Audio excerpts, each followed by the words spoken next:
No quiero quitarte mucho tiempo en la introducción, solo diré que en el metro pasan cosas muy extrañas. Todos lo utilizamos y todos sabemos que ahí, bajo tierra, hay algo que sale de nuestra comprensión.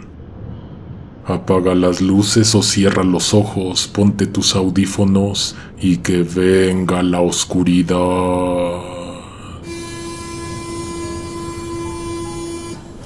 1.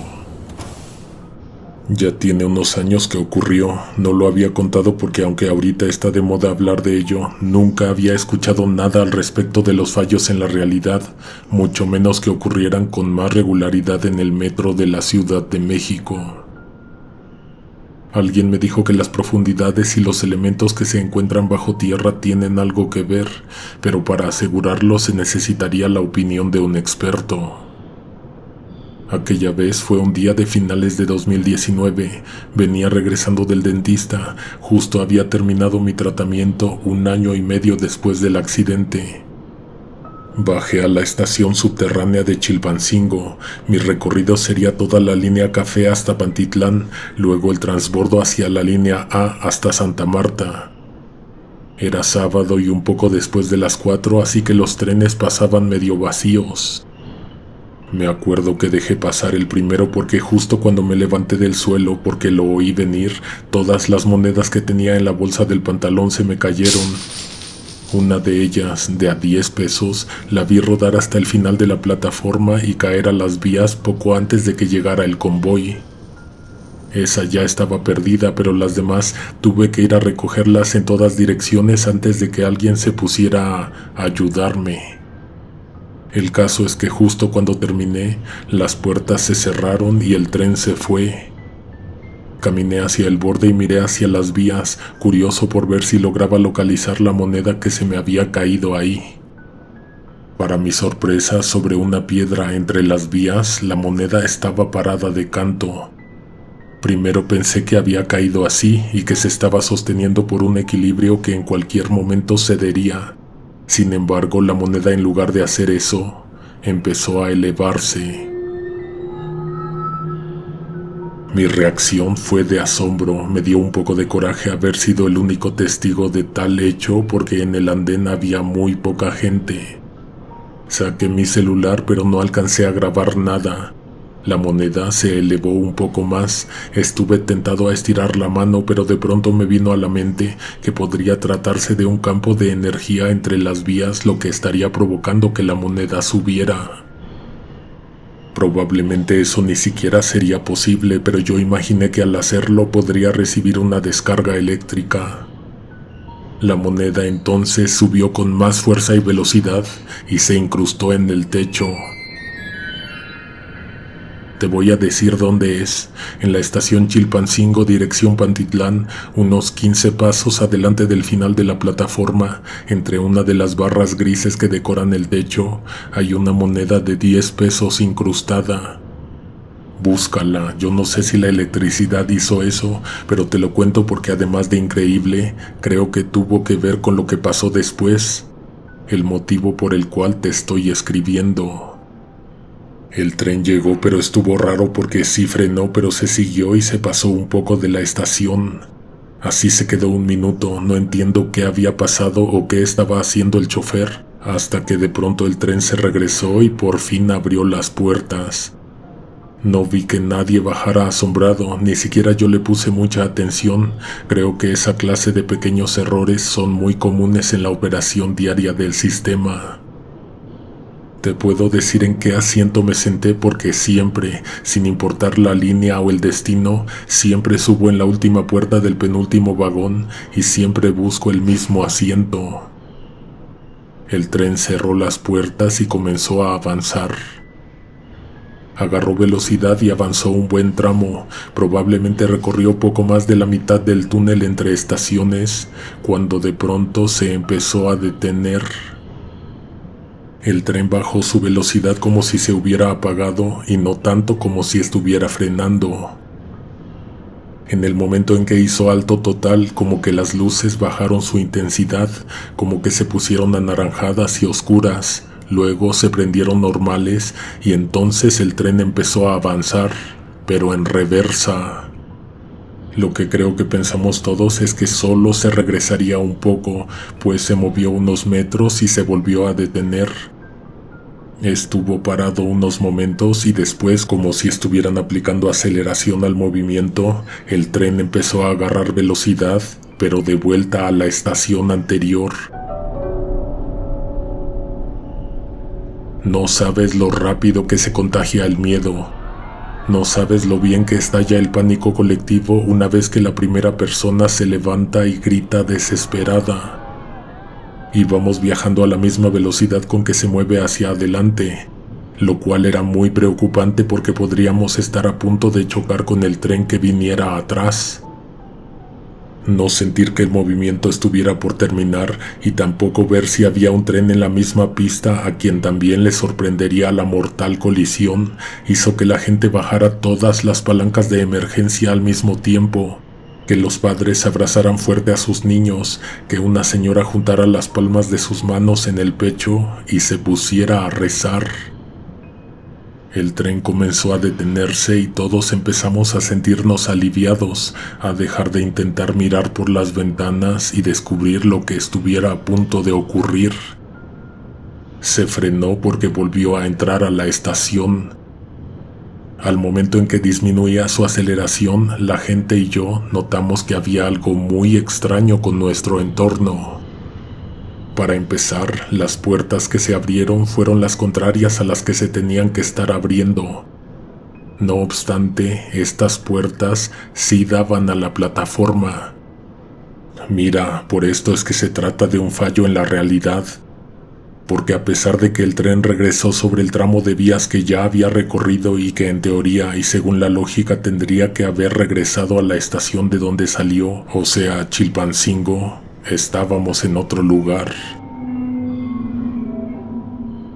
Inexplicablemente habíamos llegado a la estación siguiente, a Centro Médico, en donde teníamos que y deberíamos estar.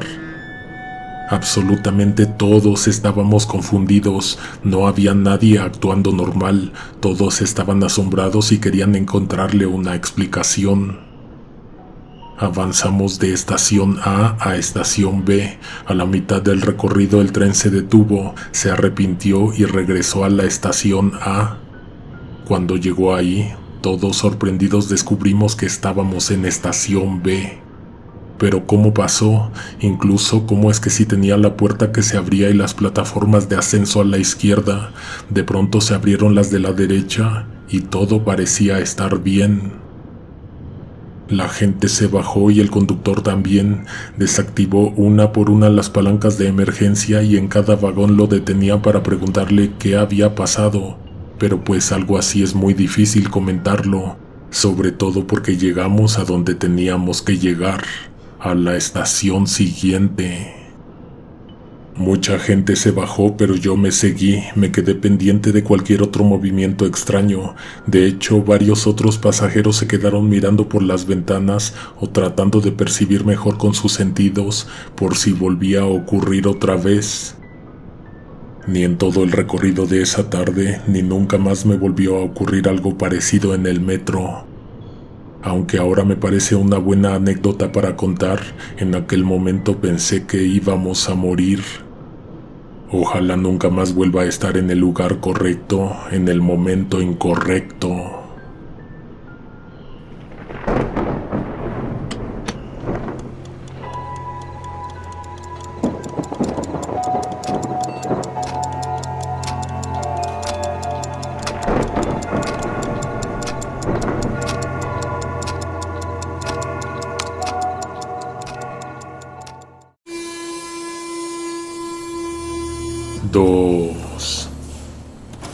Te estoy escribiendo este correo con mi hija a un lado porque va a ser su cumpleaños el 15 de noviembre y le prometí que lo iba a hacer para que también le mandara saludos y felicitaciones. Su nombre es Jessica Abril y cumple 12 años. De otra manera no me hubiera atrevido, pues esta historia de verdad me da mucho miedo contarla. Las imágenes todavía están tan vívidas que aquel rostro espantoso acude sin problema a mi pensamiento y perturba mi tranquilidad. Yo estudié en la UNAM en Ciudad Universitaria, entonces utilizaba mucho la línea 3, me quedaba muy bien porque como es la terminal, los trenes salen vacíos. Casi siempre me tocaba asiento y me iba durmiendo hasta la estación Potrero, casi al final de la línea. Bueno, eso de que me fuera durmiendo no duró mucho y ahora te voy a contar por qué. Un día, cuando el tren en el que viajaba estaba por la estación Guerrero, sentí una mirada que me hizo despertar. Levanté la vista y alcancé a ver a un sujeto que me observaba a unos pocos asientos de distancia. Su mirada era muy incómoda, sin embargo no la sostuvo. En menos de un segundo me la quitó de encima y fijó su atención en otro lugar. El día siguiente me quedé pensando en no dormirme porque me dio asco la idea de que alguien estuviera vigilando mi sueño. Entonces no me recosté sobre mi mochila, en su lugar traté de avispar mi mente y me puse a mirar a la gente a mi alrededor y a pensar en historias sobre cada uno de ellos. Inesperadamente me llevé la sorpresa de que el mismo sujeto de la noche anterior estaba entre las personas que tenía cerca. No me estaba mirando, pero seguro sintió que yo a él sí, pues casi inmediatamente volteó e hizo contacto visual conmigo. Al momento me lanzó una sonrisa que a mí me hizo voltear disgustada a otro lado. Ese hombre tenía la cabeza hundida entre los hombros, su nariz era puntiaguda y apuntaba hacia abajo. El color de su piel era más bien grisáceo y al igual que la vez pasada, traía un saco y un sombrero que se veían cubiertos por una fina capa de polvo de gis. Me bajé en ese momento porque me empecé a sentir mal, y sí, todo tenía que ver con ese sujeto porque hasta me vino a la mente que un día antes, todo mi sueño, desde que abordé hasta que me di cuenta, él me lo había estado observando. Subí al siguiente tren, no encontré asiento así que me tuve que ir parada, un poco apretada pero no tan incómoda.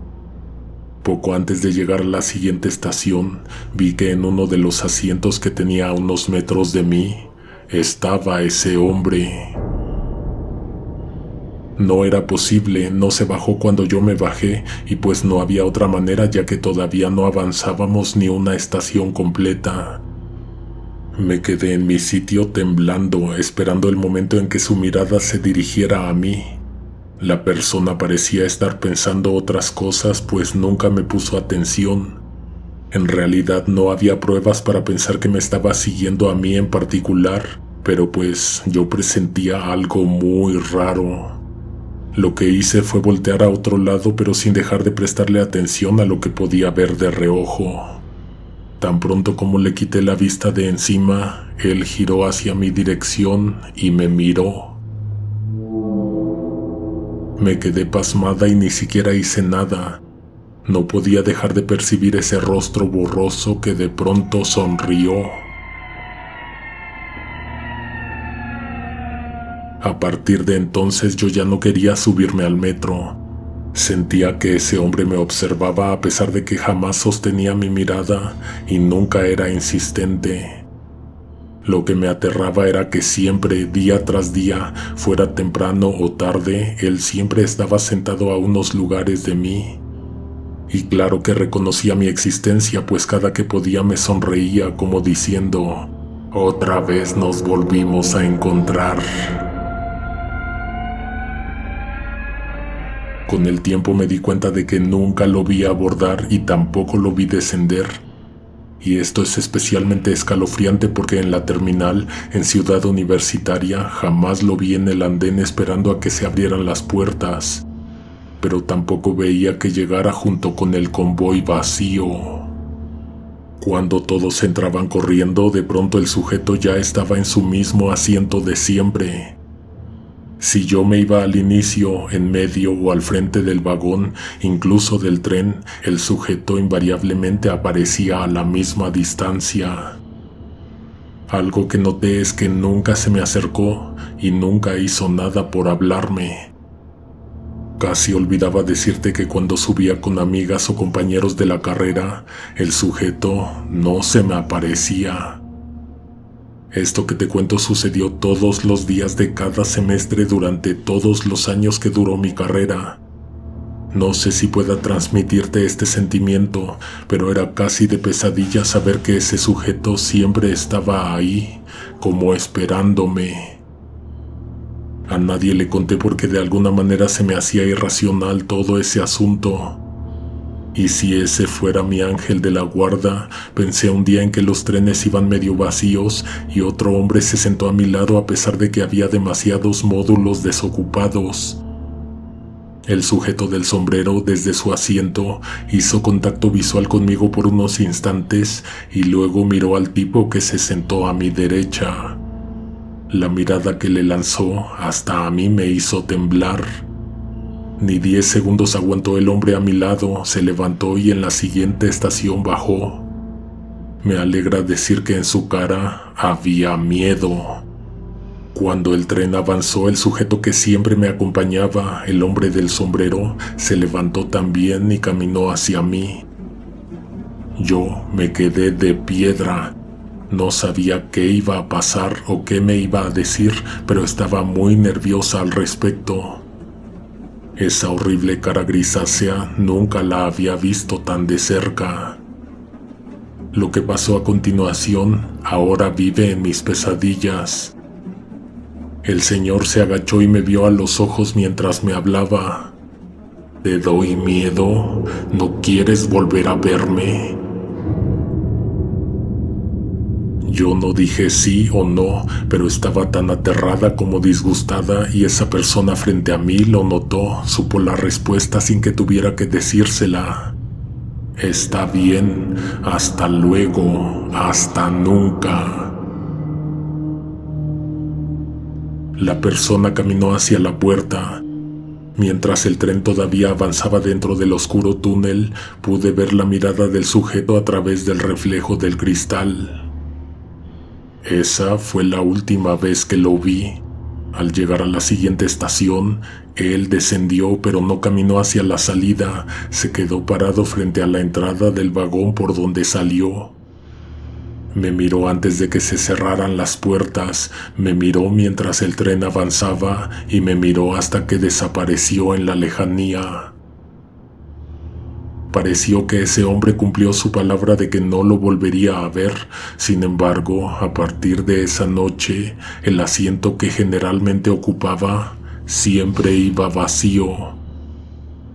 Nunca se me olvidó su cara y jamás pude volver a abordar el tren sin pensar en que él seguía ahí dentro. Hubiera poca o muchísima gente, nunca nadie se sentaba en ese lugar. ¿Por qué? Hubiera sido bueno descubrirlo. Simplemente todas y cada una de las noches de regreso de la universidad me pareció ver ese lugar vacante.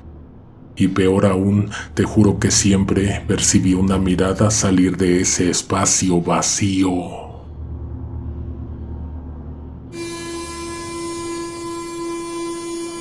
Tres. Si mis cálculos no me fallan, esto que te voy a compartir ocurrió hace 5 años. En 2017 andaba comisionado en las oficinas que la empresa tiene en la colonia Irrigación, muy cerca de Polanco. La estación de metro más cercana era la de San Joaquín. Al día de hoy, después de 3 años de pandemia, las cosas no han cambiado mucho en esa línea. Abordar los trenes en las horas pico es tormentoso. Por esa misma razón me gustaba hacer tiempo en lo que disminuía el flujo de pasajeros, entonces iba a cenar a una cocina económica que cerraba muy tarde. A las 9 de la noche subes sin problemas, pero no alcanzas asiento. A las 10 hay 1 o 2 lugares. A las 11, si tienes suerte, subes a un vagón completamente vacío. No recuerdo bien qué fue lo que me retrasó tanto aquella noche. El caso es que entré a la estación por ahí de las 9:40.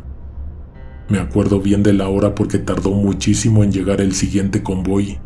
Arribó al mismo tiempo en que el reloj de media estación mostró las 10 en punto.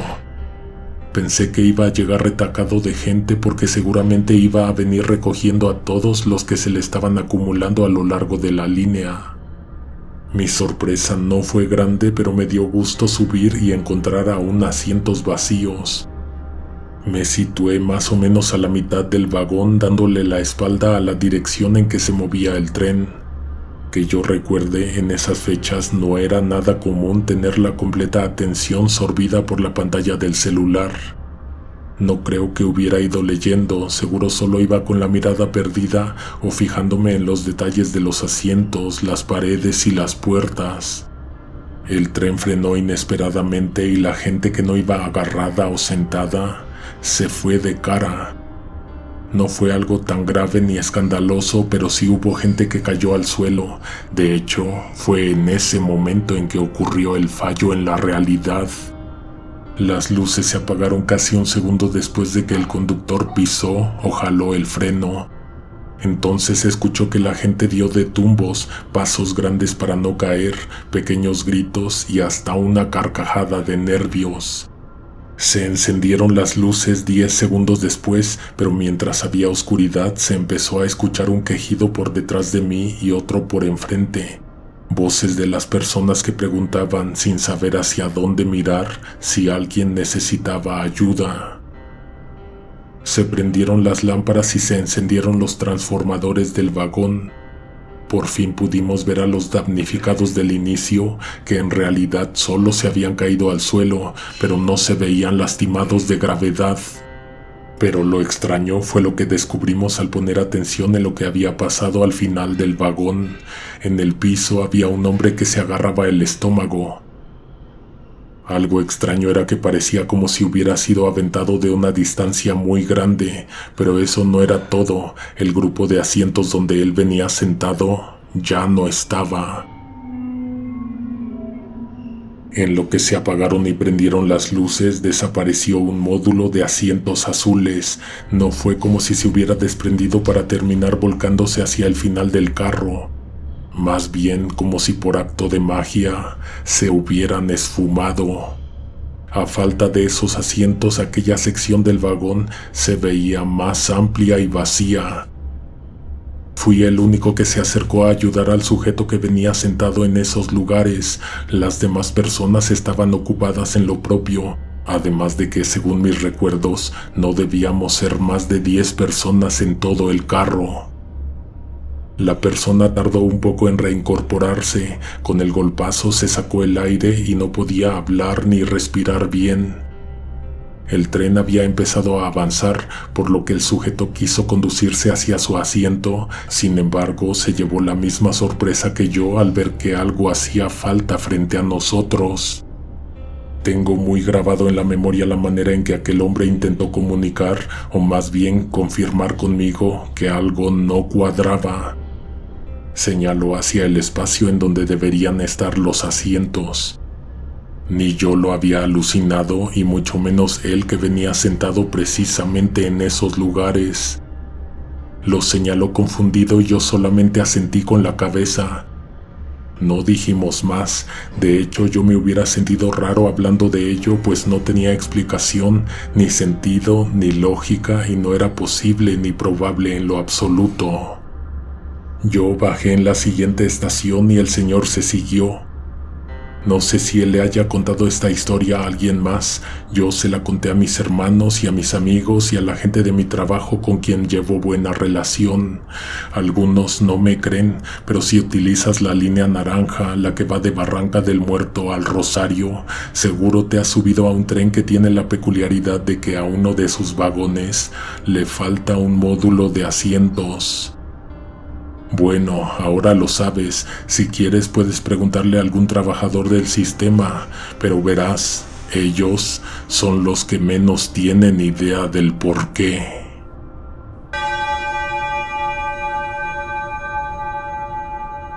Habrá muchos más relatos de fallos en la realidad próximamente, o tal vez no.